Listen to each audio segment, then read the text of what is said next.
Jeremy Clarkson has revealed how a poster he put up of Kate and William left BBC bosses furious.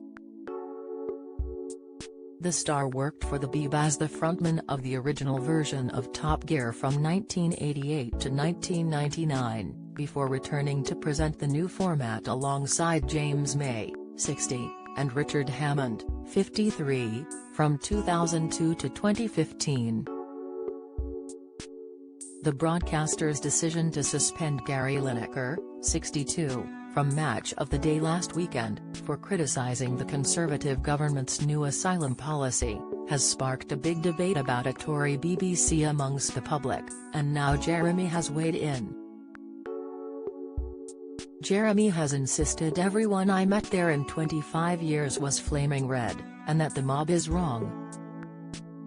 As evidence, Jeremy recalled his own telling off from the BBC over having a poster of Margaret Thatcher in his office. However, he then claims that after he replaced his controversial wall art with a poster of Prince William and his wife Kate Middleton, it angered BBC bosses even more. Jeremy wrote in his latest Sunday Times column regarding the BBC's strict impartiality rules, "I know someone who was told to take down his Union Jack because it was offensive, and I was asked to remove my poster of Mrs. Thatcher because it was upsetting people who walked past. I did, and replaced it with a picture of Kate and Will's, which somehow made them even angrier." The star similarly claimed, "While I was waiting to go on the One show, a producer said that I had to agree with the public sector strikes that were happening that day or it would be awkward." Jeremy went on to assess whether he thinks the broadcaster has changed since he was a part of it. He added, "Yes, at this precise moment of history it's possible that the two people at the top of the BBC might at some point in their past have voted Conservative, but what about everyone else? All the other 22,000 people involved in running this broadcasting giant? Well, I worked at the BBC for more than 25 years, and I can tell you that almost everyone I met was redder than the end of a dog's lipstick," Jeremy revealed. The Clarkson's Farm star then argued there is not a chance the BBC would allow him to present Top Gear in the way he used nowadays.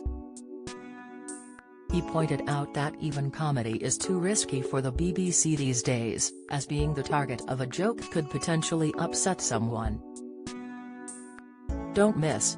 Eamon Holmes admits Hess trying so hard to walk again in new update. Latest, Amanda Holden leaves fans floored over wardrobe malfunction in skirt. Pics, Sky Sports F1's Naomi Schiff shares torture after farewell to racing. Exclusive, Jeremy also claimed BBC staff fear social media backlash, so they go out of their way to be even more left-wing. The presenter's comments come just 1 week after Leicester City legend Lineker sparked an impartiality disagreement with his employer. The football pundit was taken off air after sharing a tweet comparing the language used to promote the government's asylum seeker policy with rhetoric used in 1930s Germany. Gary was later reinstated, as the BBC issued an apology and shared a plan to review its social media guidelines. Lineker will abide by the editorial guidelines until a review of the BBC's social media policy is complete, BBC Director General Tim Davies said.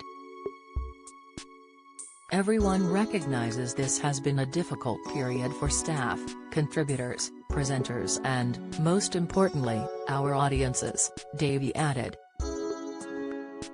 I apologize for this. The potential confusion caused by the grey areas of the BBC's social media guidance that was introduced in 2020 is recognized. I want to get matters resolved and our sports content back on air.